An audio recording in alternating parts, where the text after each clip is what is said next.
Subscribe करें हमारे channel Chishtiya mechanic को और पास वाले बेल आइकन को दबाएं ताकि हमारी वीडियोस आपके पास सबसे पहले। अब अपने आप पर रहम क्या है कि तुम्हारे जिस्म का भी तुम पर हक है। जब नींद आए तो सो जाया करो, नींद आए तो मुशक्कत में मत पड़ो, जागते मत रहो, सो जाओ। हत्ता कि यहां तक फरमाया कि अगर नफिल नमाजें पढ़ रहे हो और नींद आ गई तो उस वक्त तो तुम्हारे लिए अफजल है कि अब तुम नफिल नमाज न पढ़ो, सो जाओ। फिर इसी तरीके से भूख लगे तो खाना खाओ। भूखे रहना इबादत है, लेकिन इतने भूखे मत रहो कि वो भूख तुम्हारे लिए नुकसानदेह साबित हो। रहम करो अपने आप पर। इसी तरह से बीमार पड़ो तो इलाज करो, अपनी बीमारी का इलाज कराओ। यानी ऐसे नहीं कि अल्लाह अच्छा कर देगा, बेशक अल्लाह अच्छा करेगा, लेकिन उसने इलाज भी पैदा किया, दवा भी पैदा की। बल्कि फुकाहा ने लिखा है कि कोई बंदा बीमार पड़ा और उसने इलाज नहीं कराया और मर गया तो वो गुनहगार हो सकता है। इसलिए अपनी बीमारी का इलाज करो। और एक बात ये भी कहूँ आपको, इस्लाम ये भी बताता है कि बीमारी का इलाज कराने के लिए हर किसी के पास मत जाओ।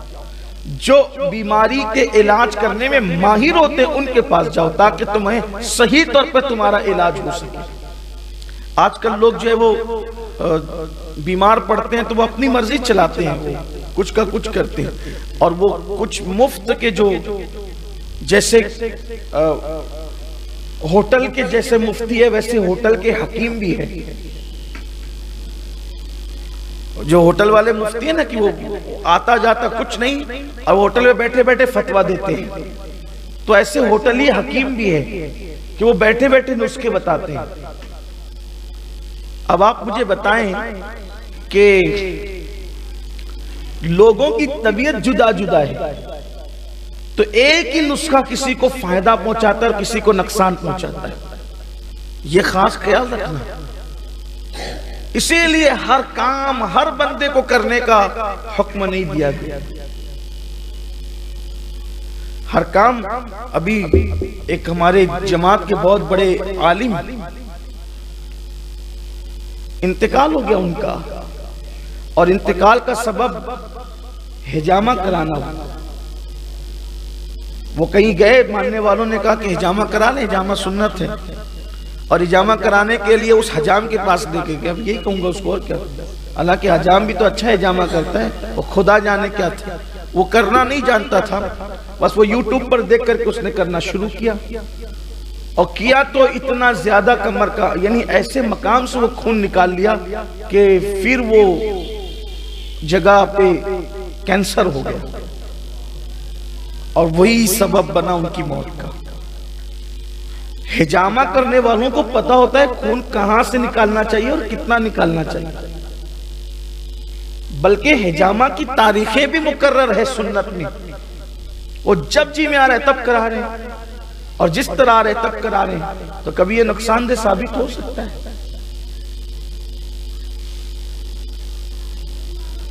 अब ये खजूर खाना सुन्नत है, इसका इनकार नहीं है, लेकिन एक मकाम पर मौलाए कायनात बीमार थे तो मौलाए कायनात से जुल्म है कि तुम खजूर मत खाना।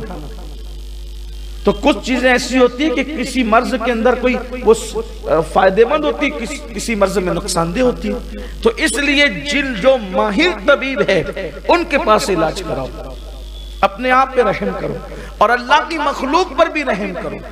बल्कि फरमाया कि जमीन वालों पर तुम रहम करो, आसमानों का खालिक तुम पर रहम करो, अपने अंदर रहे।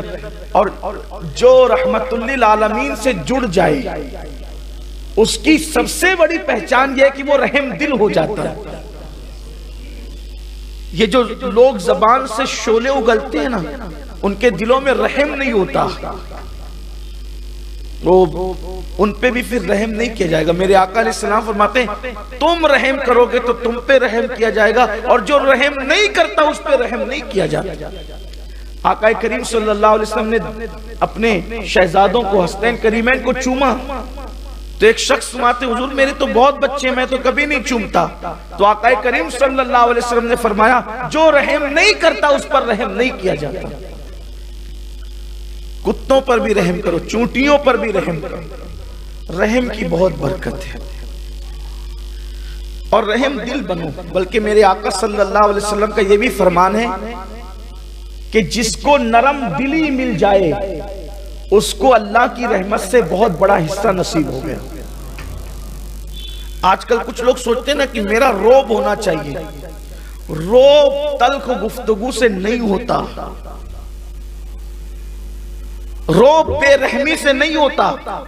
मोहब्बतों की जंजीर जिस कदर इंसान को मुअद्दब करती है उतनी कोई जंजीर इंसान को मुअद्दब नहीं करती।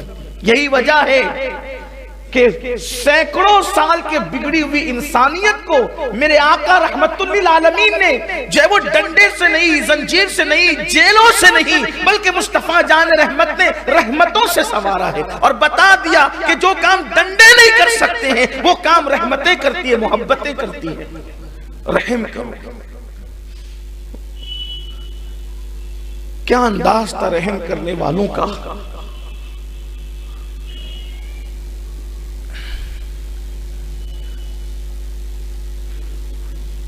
जब मिस्र फतह करने के लिए सहाबे किराम गए, यही एक वाक़या रहम पर बयान करना चाहता हूं और फिर आगे बढ़ेंगे। चूंकि मैंने कहा कि आज हदीस मुकम्मल कर दी जाए।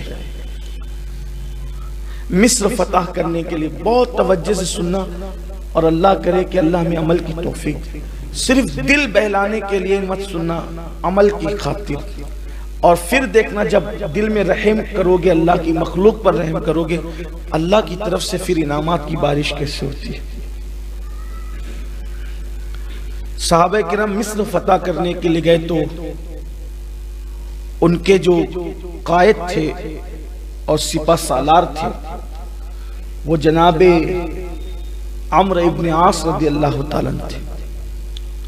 बड़े अजीम और जलीलुल कद्र सहाबा में से ये। और अल्लाह ताला ने बड़ी ज़हानत दी थी। हुजूर के सियासतदार सहाबा में सरे फेरिस्त इनका नाम आता है अम्र इब्न आस। ये मिस्र के गवर्नर रहे, फारूक आजम के दौर में मिस्र के गवर्नर रहे। बहुत अल्लाह ने दानिशमंदी, होशियारी और चालाकी दी थी। तो जब मिस्र फतह करने के लिए गए तो वहां जंग के लिए खैमे लगाए गए, क्योंकि सिपा तो दिन में मैदान में जंग करेगी, रात के वक्त तो सिपाहियों को अपने खैमों में आराम करना आकर। तो सिपा सालार आजम का भी खैमा लगा था हजरत अम्र इब्न आस का। चूंकि वो जंग इतनी तवील हुई और इतने दिनों तक चली कि एक कबूतरी ने उस खैमे के अंदर अपना घोंसला बना दिया। अब घोंसला बना दिया तो उसने अंडे भी दे दिए उसमें। तो जब वो जंग खत्म हो गई और जंग जीत गए सहाबा, तो हुक्म हुआ कि अब अपने अपने खैमे उखाड़ लो और चलो। तो अम्र इब्न आस ने फरमाया कि सबके खैमे उखाड़ दिए जाएं, मेरा खैमा नहीं उखड़ेगा। इसलिए कि जितनी रकम इस खैमे पर मुसलमानों के माल की, बैतुल माल की लगी है, वो रकम मैं अदा कर देता हूं, लेकिन ये खैमा यहीं रहने दो। लोगों ने पूछा क्यों? तो कहा कबूतरी ने अपना घोंसला बनाया है और अंडे दे दिए हैं, अब अगर खैमा उखाड़ोगे तो उसका घोंसला भी टूट जाएगा, इसलिए ये खैमा यहीं रहने जाए ताकि उसका घोंसला ना टूटे। जरा तवज्जो करें, हम नबी या रहमत के गुलामों को तवज्जो करना चाहिए। एक कबूतरी के घोंसले के लिए आपने जो है, एक कबूतरी के घोंसले के लिए आपने पूरा खैमा, उसकी रकम अदा की और उसको रहने दिया और फिर वो छोड़ के चले गए।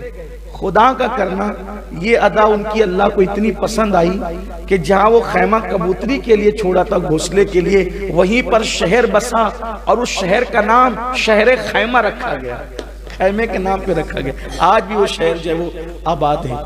ये रहम था कबूतरी। जब कबूतरी पर रहम का ये आलम है तो इंसानों पर रहम का आलम क्या? आजकल तो एक इंसान दूसरे इंसान को गुलाम बनाने की कोशिश करता है। एक मर्तबा इन्हीं अम्र इब्न आस के बेटे ने किसी मुसलमान को मारा और ये कंप्लेन फारूक आजम तक आई। तो फारूक आजम का तारीखी जुमला था, जुमले बड़े शानदार हैं इन लोगों के, कोई इस तरफ तवज्जे करे, अकवाल बड़े जबरदस्त हैं। ऐसा लगता है कि जैसे कूजे में समुंदर नहीं है, कूजे में, बल्कि कूजे के अंदर कई समुंदर जमा कर, समुंदरों को कूजे में जमा, समुंदर नहीं समुंदरों को कूजे में जमा किया।